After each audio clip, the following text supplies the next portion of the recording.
네, 미리네 라이브 돈돈입니다. 여러분들 아시다시피 프리미어리그가 3라운드까지 돌아간 시점에서 토트넘 순위가 상단에 위치해 있죠. 몇 등이죠?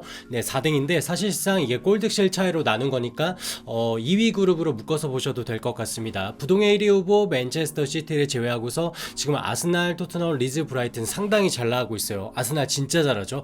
뭐 3경기 가지고 시즌 초반을 얘기하기에는 사실상 무리가 있지만 어쨌든 긴 호흡을 가지고 치러야 되는 리그 일정에서 초반의 경기를 잡고서 선두권을 유지하는 게 매우 중요하다고 볼 수 있겠죠. 그런 의미에서 토트넘이 지금 2승 1무 승점 7점으로 사실상 2위권에 형성되어 있고요. 경기들을 다 살펴봤을 때 사우스햄튼전을 제외하고서 첼시 그리고 울버햄튼 경기는 진짜 뭐 쉽지 않았습니다. 예전에 정말 토트넘이 안 풀렸을 때가 생각이 났었는데요. 그럼에도 그런 분위기에서 1승 1무 첼시랑은 지금 힘겹게 되게 비겼고 울버햄튼한테는 신승을 했어요. 이를 두고서 첼시에서 뛰기도 했던 조콜이 그러더라고요. 아마 조콜이 울버햄튼 경기를 보고서 평가를 한 걸 텐데요. 토트넘은 승리할 자격이 있었다. 전반에 비해 후반 경기력이 훨씬 개선되었고 내가 수년간 토트넘 경기를 봤지만 이 부분이 웃깁니다. 그들은 일관성이란 게 그동안 없었다. 그런데 이 경기를 통해서 난 뭔가 본 것 같다. 야, 멘트가 이거 곱씹어 볼만하죠. 일관성이란 게 없다는 거는 이기다가도 뭐 뒤집히고 그동안에 토트넘 이런 모습이 정말 많았죠.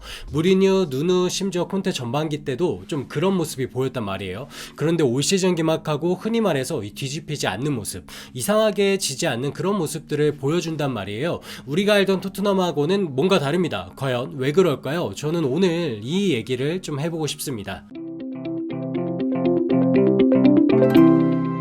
자, 먼저 팩트 하나를 깔고 가볼게요. 아마 지난 영상에서도 제가 이미지를 좀 띄워드렸던 것 같은데요. 사진 하나를 볼까요?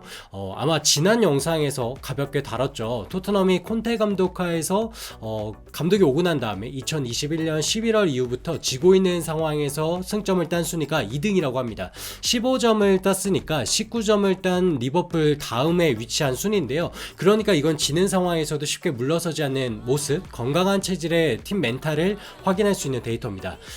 팩트가 이렇고요. 이런 모습은 특히 이번 시즌 들어서는 승점 따는 거에서만 그치지 않고 결과, 즉 승리로도 이어지는 그림이 그려지고 있다. 물론 이제 3경기 치른 거지만 뭐 당연히 설레발일 수 있겠죠. 하지만 이런 모습을 유지한다면 상상은 우리가 해볼 수 있으니까요. 그런데 저는요, 단순히 감독이 오고 멘탈 개선의 효과 분명히 있겠죠. 그러나 이것만으로 토트넘이 좋은 결과를 얻은 건 결코 아니다. 크게 보면 두 가지가 개선된 것 같아요. 뭐냐면요, 자, 첫째로 여러분들이 익숙히 아시다시피 스쿼드 뎁스가 두꺼워졌습니다. 아니, 경기 보면 당장에 체감할 수 있는 부분이죠. 경기가 안 풀리거나 공격적인 대응이 필요할 때 요즘 콘테가 어떻게 하죠? 네, 포백으로 수비 라인을 바꾸고 공격수만 4명 두는, 소위 말해 케인, 손흥민, 그 다음에 클루세스키, 여기에 히샬리송이 들어갑니다. 그래서 손흥민, 케인, 클루세스키, 히샬리송, 이렇게 상대 수비 입장에서는 상당히 부담스러워지는 공격진이 구성이 되죠. 4-2-4 전형.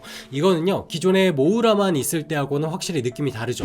히샬리송이라는 공격수 자체가 뛰는 양이 원체 많고 매섭죠. 연계도 잘 됩니다. 공격진 뿐인가요? 미드필더 쪽은 주전으로 써먹을 수 있는 비수마가 들어왔고요. 그리고 제가 볼 때는 토트넘에 있어 가장 잘한 영입이죠.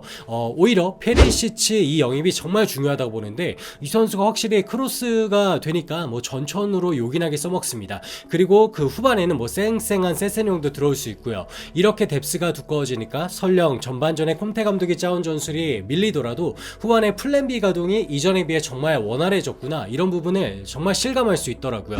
자, 그럼 두 번째, 토트넘이 달라진 이유, 초반에 승점을 챙길 수 있는 이유로 저는 이게 굉장히 크다고 생각을 하는데요. 뭐냐면 토트넘의 새롭게 부임한 세트피스 코치 지아니 비오 코치의 존재 때문이라고 볼 수 있어요. 예전에 제가 그 어떤 영입보다도 어쩌면 토트넘에 가장 필요한 영입일 수 있다 말씀을 드렸었는데요. 토트넘이 지난 시즌에 세트플레이 득점이 9골로 뒤에서 4번째다. 토트넘이 결코 득점력이 딸리는 팀이 아닌데 세트피스가 개선이 만약에 된다면 더 무시무시해질 거다. 그런 의미로 지아니 비오 코치의 영입 정말 시사하는 바가 클 거다, 이런 말씀을 드렸는데 벌써 효과가 나오고 있어요. 지금 보시면 토트넘이 세트피스 득점이 3경기 만에 만에 2골이 나왔고요. 그 중에서 첼시전은 이거 못 넣었으면 졌고요. 울버햄튼전은 이거 넣으면서 승점 3점 가져온 겁니다. 야, 우리가 토트넘이 코너킥 같은 게 주어지면 골 기대를 사실 잘 안 했어요. 그런데 요즘은 아닌 것 같죠. 또 코너킥커도 손흥민만 차는 게 아닙니다. 페리시치도 차게 되면서 궤적도 다양해졌고 방식도 꽤나 다채로워지고 있는 토트넘이에요. 풋볼 런던에서는 케인이랑 클룹세스키가 세트피스 코치에 대단히 만족한다, 이렇게 전했다고 합니다.